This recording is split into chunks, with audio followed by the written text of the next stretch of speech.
사랑합니다. 네, 이번 주에 설이 있으니까 한 번 더 인사할까요? 새해 복 많이 받으세요. 새해 복 많이 받으세요. 네, 새해 복 많이 받으시기 바랍니다. 찬양이 끝날 듯 끝날 듯 예, 아주 좋았습니다. 하나님을 찬양하는 귀한 말씀과 우리 찬양 감사드립니다. 요즘 우리 교회는 요한복음의 말씀을 묵상하고 있는데요. 요한복음은 다른 복음서들과는 조금 다른 관점으로 예수님의 행적들과 가르침을 기록해주고 있습니다. 이제 그동안 저도 이제 요한복음의 말씀들을 볼 때마다 많이 느꼈었는데 이번에 더 확실하게 느낀 것이 요한복음 마치 설교하는 것 같다, 그렇게 기록되어 있는 것 같다는 것을 많이 깨닫게 되었습니다. 왜냐하면 한 사건을 소개하고 그 사건과 관련되어 있는 예수님의 가르침들을 기록해주고 있기 때문에 그렇습니다. 예를 들면 3장에서는 니고데모와의 만남을 소개하면서 거듭남에 대한 진리를 가르쳐주고 계시고요. 또 4장에서는 사마리아 여인과의 만남을 통해서 예배가 무엇인지, 또 예배를 어떻게 드려야 하는지를 또 말씀해주고 있습니다. 또 5장에서는 베데스다 못에 있던 38년 된 병자를 낫게 하심으로 하나님의 아들이신 예수님의 생명과 심판의 권한에 대하여 말씀해주고 계십니다. 또 6장에서는 5천 명을 먹이신 오병이어의 사건을 통해서 다른 복음서에서는 그냥 오병이어의 사건만 기록해주고 마는데요. 요한복음에서는 그 이후에 생명의 떡으로 오신 예수님을 가르쳐주고 계십니다. 그런데 사마리아 여인과의 만남과 베데스다 못에 38년 된 병자와의 만남, 그 기록 사이에 끼워넣은 듯한 그런 이야기가 하나 들어있습니다. 그것이 바로 오늘 우리가 읽은 이 왕의 신하의 아들을 고쳐준 사건인데요. 그러니까 예배에 대한 가르침, 또 아들의 그 하나님의 아들이신 권한에 대한 그런 중요한 말씀을 가르치고 있는 그 사이에 예수님이 말씀하셨던 수많은 말씀과 또 행하신 수많은 행적들 중에서 유독 이 왕의 신하의 아들을 낳게 한 사건을 기록해주고 있는 이유가 분명히 있을 것입니다. 그가 왕의 신하였기 때문이 아닐 것이고요. 분명 사도 요한이 잠깐이라도 이 사건을 그 사이에 끼워 넣어서라도 짚고 넘어가야 했던 이유가 분명히 있었을 텐데요. 그 이유를 바로 예수님이 말씀하신 이 구절에서 찾아볼 수가 있습니다. 요한복음 4장 48절 말씀을 우리 함께 읽어보겠습니다. 예수께서 이르시되 너희는 표적과 기사를 보지 못하면 도무지 믿지 아니하리라. 아멘. 너희는 표적과 기사를 보지 않으면 도무지 믿지 않을 것이다 라고 마치 실망스러워 하시는 듯한 그런 심정으로 예수님이 지금 약간은 책망하는 듯한 말씀을 하고 계십니다. 그러니까 이 말씀은 너희들이 지금 표적과 기사를 보아야 믿는다라고 말씀하시면서 표적과 기사를 보지 않고도, 표적과 기사 말고도 더 중요한 것이 있다라고 말씀하고 있는 것이죠. 우리가 믿음을 위해서 표적과 기사 말고 우리가 바라봐야 하는 더 중요한 것이 무엇일까요? 바로 말씀입니다. 요한은 이 사건을 통해서 그것을 말씀하고 있는 것이죠. 그래서 제가 오늘 설교 제목으로 표적보다 말씀이라고 정했는데요.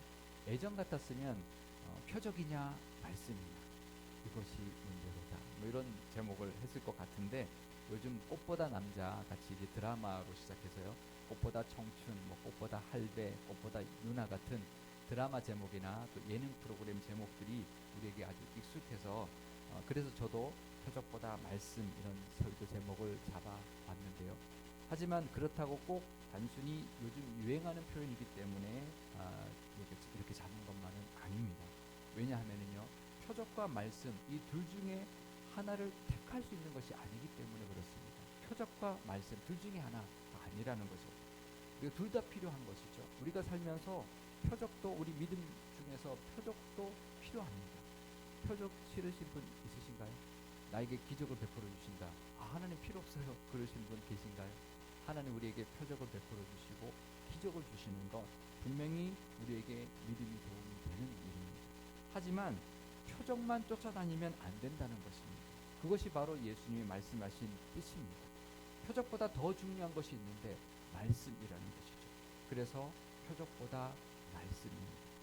그런데 예수님께서 갑자기 왜 이 상황에서, 왕의 신하가 찾아온 이 상황에서 이 말씀을 하셨을까요? 그 배경은 이렇습니다. 예수님께서 공생애를 시작하시고 공생애 기간 중에서 처음으로 유월절을 지키기 위해 예루살렘을 찾아가셨습니다. 방문하셨는데요.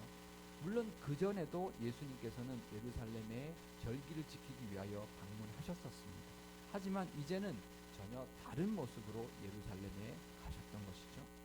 이 첫 번째 유월절에 있었던 사건은 오직 니고데모를 만난 이야기밖에 성경은 기록해주고 있지 않습니다. 많은 일들이 있었지만 오직 그 첫 번째 유월절에 니고데모를 만났던 이야기밖에 기록하지 않고 있습니다. 하지만 예수님께서는 이 첫 번째 유월절에 예루살렘에서 많은 표적과 기사를 행했던 것이 분명합니다. 요한복음 4장 45절에 그것을 엿볼 수 있는 내용이 기록되어 있는데요. 제가 읽어드리겠습니다. 갈릴리에 이르심에 갈릴리인들이 그를 영접하니 이는 자기들도 명절에 갔다가 예수께서 명절 중 예루살렘에서 하신 모든 일을 보았음이더라. 아멘. 예수님이 예루살렘에 오셨다가 사마리아를 거쳐서 갈릴리로 갔는데 또 사마리아인들이 또 이 사마리아 땅에 머물러 달라고 해서 이틀을 더 이와시고 갈릴리로 갔기 때문에 다른 갈릴리 사람들보다 예수님이 조금 더 늦게 갈릴리에 도착을 했습니다. 그랬더니 그 사람들이 예수님을 반겨 맞아 주었다는 것이죠. 그 반갑게 맞았던 이유가 있었습니다. 그것은 갈릴리 사람들 중에서 유월절에 예루살렘에 갔다가 예수님이 그 예루살렘에서 행했던 그 표적과 기사를 본 사람들이 있었기 때문이고, 그래서 이 예수님을 환영하고 환호했던 것입니다. 그래서 그 환호를 받으면서 예수님께서 가나라는 마을, 갈릴리에 있는 가나라는 마을로 갔죠. 우리가 잘 아는 혼인 잔치가 있었던 마을, 물로 포도주로 만들었던 그 마을로 갔는데요. 가버나움에 살고 있었던 왕의 신하가 예수님을 만나러 그 가나까지 찾아왔습니다. 이 왕의 신하는 누구일까요? 왜 왕의 신하가 가버나움에 살고 있었을까요? 그 당시에는 헤롯 대왕이 죽었을 때였습니다. 헤롯 대왕은 아기 예수님을 죽이려 했던 왕인데요. 예수님이 그것을 피해서 애굽으로 갔을 때 헤롯 대왕이 죽었습니다. 그렇죠? 그래서 예수님은 다시 갈릴리로 와서 이제 살게 되었는데, 그래서 그 헤롯 대왕의 아들들이 그 지역들을 나누어서 통치하고 있었습니다. 그래서 이 갈릴리 지역을 통치하고 있었던 왕이 있었는데 바로 헤롯 대왕의 둘째 아들 헤롯 안티파스였습니다. 그래서 여기서 등장하는 왕의 신하는 바로 이 갈릴리 지역의 분봉 왕이었던 헤롯 안티파스의 신하였고요. 그리고 이 갈릴리 지방에서 가장 번창했던 가버나움에 살고 있었기 때문이었습니다. 이 가버나움에서 가나까지는 거리가 34km 정도 떨어져 있습니다. 그러니까 우리가 그 당시 다 걸어가니까요. 우리의 걸음으로 10시간을 걸어야 갈 수 있는 거리입니다.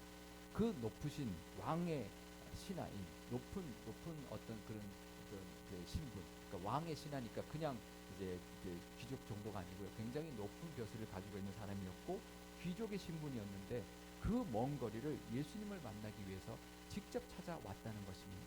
그 이유가 뭘까요? 자기 아들이 죽을 병에 걸렸기 때문이었습니다. 예수님께 아들의 병을 고쳐주기를 간구하기 위하여 그 먼 길을 찾아왔던 것이죠. 그때 예수님께서 하신 말씀이 이것이었습니다. 너희는 표적과 기사를 보지 못하면 도무지 믿지 못할 것이다. 그러니까 이렇게 먼 길을 찾아온 사람에게 이 말씀을 하고 계신 것이죠. 사실 왕의 신하는 어쩌면 좀 억울할 수도 있습니다. 왕의 신하가 이렇게 말한 것이 아니었습니다. 예수님이 제 아들을 살려주시면 제가 예수님이 메시아인 것을 믿겠습니다. 먼저 살려주십시오. 그럼 믿겠습니다. 이렇게 말하지 않았습니다. 그냥 제 아들을 고쳐주십시오. 그렇게 이제 말을 했는데 예수님께서는 이렇게 말씀해서 하셨던 것이죠. 하지만 그 신하는 억울할 수 있었지만 그래도 그는 이렇게 말씀하시는 예수님께 다시 간구했습니다. 요한복음 4장 49절에 보면 이렇게 나옵니다. 신하가 이르되 주여 내 아이가 죽기 전에 내려오소서. 그러니까 주님 내 아들이 죽기 전에 가버나움으로 같이 가셔서 제 아들을 살려주십시오라고 간절히 다시 구했던 것이죠. 그런데 그때 예수님이 이렇게 말씀하십니다. 같이 따라가지 않고요. 이렇게 말씀하십니다. 요한복음 4장 50절 말씀 우리 함께 읽어보겠습니다. 예수께서 이르시되 가라 내 아들이 살아있다 하시니 그 사람이 예수께서 하신 말씀을 믿고 가더니. 그러니까 예수님이 따라 나서지 않았습니다. 가라 내 아들이 살아있다. 그렇게 말씀만 하셨다는 거죠. 그런데 이 왕의 신하는 그 말씀을 듣고 따라 나서지 않는 예수님을 보고 화를 내거나 섭섭해하지 않았습니다. 어떻게 했나요? 이 말씀에 보면 이렇게 나와 있습니다. 그 사람이 예수님께서 하신 말씀을 믿고 갔다는 겁니다. 예수님이 같이 오셔서 안수해 주거나 그러지 않고 가라, 내 아들이 살았다. 그 말씀을 믿고 갔다는 것입니다. 그 말씀을 믿었다는 것이죠. 예수님의 그 말씀, 예수님이 과연 어떤 분인데 믿고 그 말씀만으로 고칠 수 있다는 것, 그것을 어떻게 믿었을까요? 왜 따라오지 않았을까? 그것을 의심하거나 그것을 섭섭해하지 않고 살았다는 그 말씀을 믿고 갔다는 것입니다. 표적을 보고 믿은 것이 아니고요, 예수님의 그 말씀을 믿었다는 것입니다. 그리고 예수님의 그 말씀을 믿었다는 증거가 또 이어서 나오는데요. 가버나움으로 급하게 이제 아들이 살았다는 말 듣고 이제 그 예수님의 말을 듣고 돌아가는 길에 아들이 살아난 소식을 전하려고 오던 종을 만납니다. 요한복음 4장 51절에서 53절 말씀은 제가 읽어드리겠습니다. 내려가는 길에서 그 종들이 오다가 만나서 아이가 살아 있다 하거늘 그 낫기 시작한 때를 물은즉 어제 7시에 열기가 떨어졌나이다 하는지라. 그의 아버지가 예수께서 내 아들이 살아 있다 말씀하신 그때인 줄 알고 자기와 온 집안이 다 믿으리라. 아멘. 그러니까 그 왕의 신하는 예수님의 그 말씀의 능력, 그 말씀이 이루어진 것이 맞는지를 확인했던 것을 볼 수가 있습니다. 그러니까 몇 시에 낳기 시작했느냐라고 자세히 물었던 것이죠. 이것은 예수님이 그 말씀하신 그 말씀의 능력으로 낳은 것인지를 확인하려고 그런 거죠. 정말 그때인가? 도대체 몇 시냐? 그때가 예수님이 말씀하신 바로 그때구나. 우리가 가끔 그럴 때가 있습니다. 어디 갔는데 여행을 갔거나 뭐 선교를 갔는데 사고가 났어요. 교통사고가 났는데 다치지 않았어요. 그래서 나중에 그 이야기를 했더니 교회 와서 이야기했더니 우리가 그때 마침 우리가 생각이 나서 기도를 했다. 너희를 위해서, 선교를 위해서, 또 간 사람들을 위해서 기도했다. 그런 말을 할 때 언제 했냐? 무슨 며칠 날 했다. 몇 시에 했냐? 그때가 우리가 사고 냈을 때다. 하나님 그 기도를 하게 하셨고 그 기도를 들어주셔서 우리를 위해 주셨구나. 이렇게 확인하잖아요. 그러니까 이 신하도 그건 거죠. 언제냐? 언제 나왔냐? 그때가 예수님 말씀하셨을 때니까 그 말씀의 능력이 우리 아들을 낳게 했구나라는 것을 깨달았던 것이죠. 확인했던 것이죠. 그리고는 그 예수님의 능력, 그 하나님의 은혜로 말미암아 그 온 집안이 예수님을 온전히 믿게 되었다는 것입니다. 그 전의 말씀은 그냥 예수님이 나았다라는 그 말을 믿은 거지만 이제는 그 예수님의 능력을 통해서 예수님이 메시아이심을 믿게 되었다는 것입니다. 만약에 이 왕의 신하가 그저 표적만을 구했다면 제대로 된 믿음을 갖지 못했을 것입니다. 아들을 낳는 것만 구했다면 그 온 집안이 구원을 받지 못했을 수도 있었을 것입니다. 말씀을 믿었기 때문에 왕의 신하의 그 가족은 병을 낫는 은혜도 누렸을 뿐만 아니라 더 큰 은혜, 온 가족이 구원받는 은혜를 누릴 수 있었습니다. 우리도 이럴 때가 있습니다. 표적만을 구할 때가 있습니다. 저는 표적, 기적 같은 거 필요 없어요. 아닙니다. 우리도 하나님께 기도의 응답만을 구할 때가 있고요. 어떤 문제가 해결되는 것만을 구할 때가 있습니다. 그것이 바로 이 모습인 거죠. 그럴 때 우리 하나님은 우리의 그런 모습을 보고 안타까워 하실 것입니다. 말씀에 대한 믿음이 있으면 표적은 나타나게 되어 있습니다. 응답과 문제 해결은 말씀에 대한 믿음을 통해서 나타나게 되어 있습니다.